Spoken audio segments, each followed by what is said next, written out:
다정한 오늘입니다. 마음과의 대화. 스트레스가 아닌 삶의 언어를 배우는 법. 우리는 살아가면서 누구나 스트레스를 경험합니다. 중요한 시험을 앞두고 있을 때, 직장에서 과도한 업무에 치일 때, 인간관계에서 상처를 받을 때, 심지어는 별다른 이유 없이도 마음이 무겁게 가라앉을 때가 있죠. 그래서 우리는 늘 스트레스를 관리하는 방법을 찾아 헤맵니다. 명상, 운동, 시간관리, 심리상담, 자기계발. 수많은 해법이 존재하지만 정작 우리의 마음은 여전히 지쳐있는 경우가 많습니다. 왜 그럴까요? 문제는 우리가 스트레스를 단순히 통제해야 하는 것으로만 바라보기 때문입니다. 마치 밀려드는 파도를 억지로 막으려는 것처럼 스트레스를 삶의 일부가 아닌 제거해야 할 대상으로만 여깁니다. 하지만 진짜 해결책은 의외로 가까운 곳 바로 우리 내면에 있습니다. 그것은 마음을 억누르거나 무시하는 것이 아니라 오랜 친구처럼 대하고 소통하는 것에서 시작됩니다. 마음의 언어를 해독하는 일. 친구와의 관계를 떠올려 봅시다. 오해와 갈등이 생겼을 때 겉으로 보이는 대화만으로는 관계가 깊어질 수 없습니다. 서로의 속마음을 이해하지 못한다면 관계는 점점 멀어지죠. 우리의 마음도 마찬가지입니다. 우리는 흔히 머리로는 괜찮아, 다 지나갈 거야 라고 합리화하지만 정작 마음은 나는 괜찮지 않아 라고 말합니다. 마음의 언어는 논리적이지 않습니다. 마음은 상징적인 언어, 꿈이나 예술 작품처럼 비유적이고 은유적인 표현을 사용합니다. 피카소의 그림처럼 직선적인 설명이 아니라 해석을 요구하는 복잡한 이미지로 다가오는 것이죠. 따라서 진정한 스트레스 관리는 마음의 이런 언어를 이해하고 들어주는 데서 출발합니다. 아무리 머리로 타협해도 마음이 수긍하지 않으면 우리는 여전히 불안하고 결국 그 불안은 행동과 삶 전체로 번져나갑니다. 지친 마음은 단순한 감정이 아니라 우리에게 이대로는 안 되라고 보내는 절박한 메시지인 것입니다. 마음이 지쳤을 때는 반드시 신호가 옵니다. 어떤 사람에게는 반복적인 건망증으로 나타나고 어떤 사람에게는 잠들지 못하는 불면증으로 나타납니다. 또 어떤 사람은 그냥 모든 걸 다 내려놓고 떠나고 싶다라는 충동적인 생각에 사로잡히기도 합니다. 가장 은밀하고 위험한 신호는 바로 무기력입니다. 아무것도 하고 싶지 않고 작은 일에도 쉽게 짜증이 나며 평소 즐기던 것에서조차 재미를 느끼지 못하는 상태 말이죠. 많은 사람들은 이를 단순한 게으름이나 의지 부족으로 오해하지만 사실은 마음의 에너지가 바닥났다는 중요한 신호입니다. 마치 몸이 허기질 때 음식을 먹어야 하듯 마음이 고갈될 때는 충전이 필요합니다. 그러나 우리는 종종 이를 간과합니다.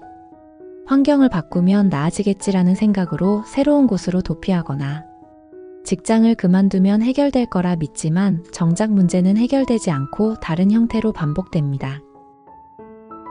낯선 환경에서 새로운 불안이 싹트기도 하죠. 결국 중요한 것은 외부의 변화가 아니라 내 마음을 어떻게 충전할 것인가입니다. 마음을 충전하는 핵심은 연민입니다. 연민이란 단순히 나를 불쌍히 여기거나 위로하는 것이 아니라 나 자신을 진정으로 따뜻하게 대하는 태도를 말합니다. 우리가 사랑하는 친구가 힘들어할 때는 아무 조건 없이 위로해주면서 정작 나 자신에게는 그렇게 하지 않는 경우가 많죠. 하지만 진짜 회복은 자기 자신에게서 시작됩니다. 하루 10분이라도 스스로를 안아주고 너 괜찮아, 지금 힘들지만 넌 소중해라고 말해주는 순간이 필요합니다. 한 강연자는 감정적 번아웃을 겪었을 때 전자기타를 배우며 자신을 회복했다고 고백했습니다. 그는 연주 실력이 목적이 아니었습니다. 그저 악기를 잡고 소리를 내는 과정이 마음의 위로가 되었고 자기 존재를 다시 긍정하게 만든 것이죠. 이처럼 마음 충전은 결코 낭비가 아닙니다. 오히려 삶의 에너지를 되살리는 가장 중요한 시간입니다. 그렇다면 마음을 충전할 수 있는 구체적인 방법에는 어떤 것들이 있을까요? 취미와 순수한 즐거움. 마음은 순수한 즐거움을 통해 가장 빠르게 충전됩니다. 세계적인 투자자 워렌 버핏이 바쁜 일정 속에서도 우쿨렐레를 연주하며 균형을 유지했다고 합니다. 취미는 성취와 상관없습니다. 단순히 즐기고 싶어서 하는 행위야말로 순수한 기쁨을 줍니다. 그림을 그리거나 음악을 듣거나 혹은 글을 쓰는 작은 습관이 될 수도 있습니다. 중요한 것은 결과가 아니라 순간의 몰입입니다. 산책과 현재와의 연결. 철학자 키르케고르는 산책으로 얻는 기쁨은 모든 의학적 처방을 뛰어넘는다고 했습니다. 실제로 많은 심리학 연구에서 자연 속에서 걷는 활동이 불안과 우울을 크게 완화시킨다는 결과가 나왔습니다. 걷는 동안 우리는 현재에 집중하게 되고 생각이 정리되며 몸과 마음의 리듬이 다시 맞춰집니다. 햇살, 바람, 냄새 등 오감을 통해 지금 이 순간과 연결되는 경험이야말로 마음을 위한 최고의 영양제입니다. 우울도 삶의 일부로 받아들이기. 우리는 흔히 우울을 피해야 할 감정으로만 여깁니다. 하지만 우울은 인간의 기본 감정 중 하나이며 그 속에는 자신을 성찰하고 삶의 깊이를 발견하는 기회가 담겨 있습니다.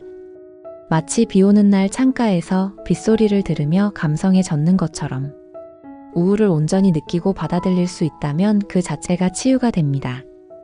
어둠이 있어야 빛이 있듯 마음의 우울을 인정하는 순간 비로소 우리는 마음의 균형을 찾을 수 있습니다.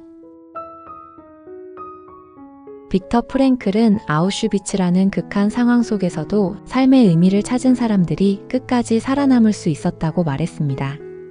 그들이 살아남은 이유는 단순히 육체적 강인함 때문이 아니라 자신이 살아야 할 이유를 발견했기 때문이었습니다. 의미는 즐거움에서만 오는 것이 아닙니다.